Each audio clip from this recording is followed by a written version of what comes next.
30 jours. 30 jours sans message, sans appel, sans explication.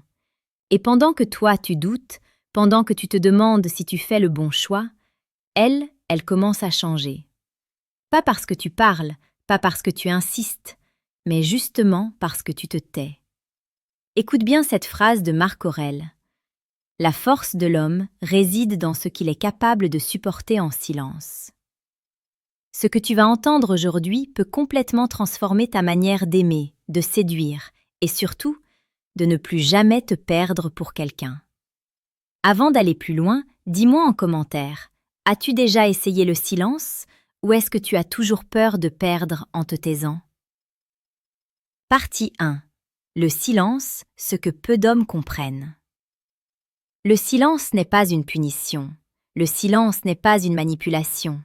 Le silence est un révélateur. Dans la séduction moderne, la plupart des hommes parlent trop. Ils expliquent trop. Ils se justifient trop.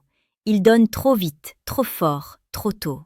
Résultat, leur valeur chute, leur mystère disparaît, leur présence devient acquise.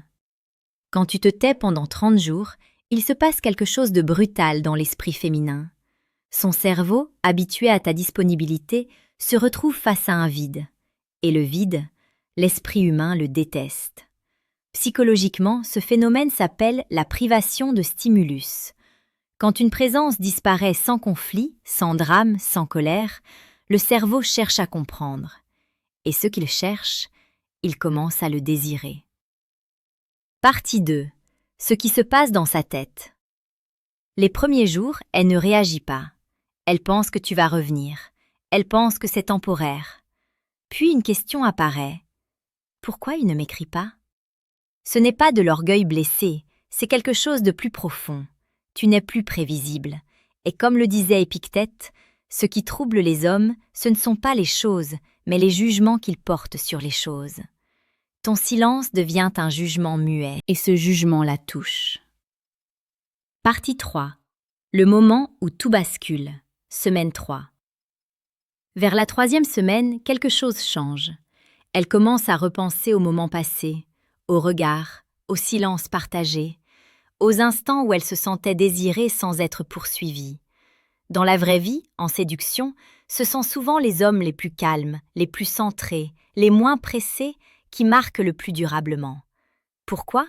Parce qu'ils ne mendient pas l'amour, ils l'inspirent. À ce moment précis, ton silence devient une présence mentale constante. Si tu comprends cette dynamique et que tu veux apprendre une séduction plus rare, plus noble, pense à t'abonner à la chaîne Émotions Stoïques. Chaque jour, tu y découvres des principes profonds pour séduire sans te renier. Partie 4. Le danger, ce que toi tu dois absolument éviter. Le silence ne fonctionne que si toi tu évolues aussi. Si tu passes ces 30 jours à surveiller ses réseaux, à attendre un message, à souffrir, elle le sentira. Le vrai silence est intérieur, il est calme, il est digne. Comme le disait Sénèque, celui qui est maître de lui-même est plus puissant que celui qui conquiert une ville. Pendant ces 30 jours, tu redeviens centré, tu reprends ta vie, tu redeviens rare, et la rareté crée toujours de la valeur. Partie 5. Quand elle revient, ou pas. Parfois elle revient, parfois elle teste, parfois elle observe de loin, et parfois elle ne revient pas. Mais écoute bien ceci. Si elle ne revient pas, c'est que le silence t'a sauvé. Il t'a évité de t'accrocher à quelqu'un qui ne te choisissait pas pleinement. Le silence ne garantit pas qu'elle reste. Il garantit que toi, tu ne te perds plus. Le silence est une épreuve, mais c'est aussi une renaissance. 30 jours où tu apprends que ton absence peut être plus puissante que 1000 mots. 30 jours où tu redeviens un homme entier et non une option. Dis-moi en commentaire, penses-tu avoir la force de tenir 30 jours de silence? Et si ce genre de contenu te parle, abonne-toi à Émotions Stoïques. Ici, on ne t'apprend pas à séduire par la peur, mais par la maîtrise de soi.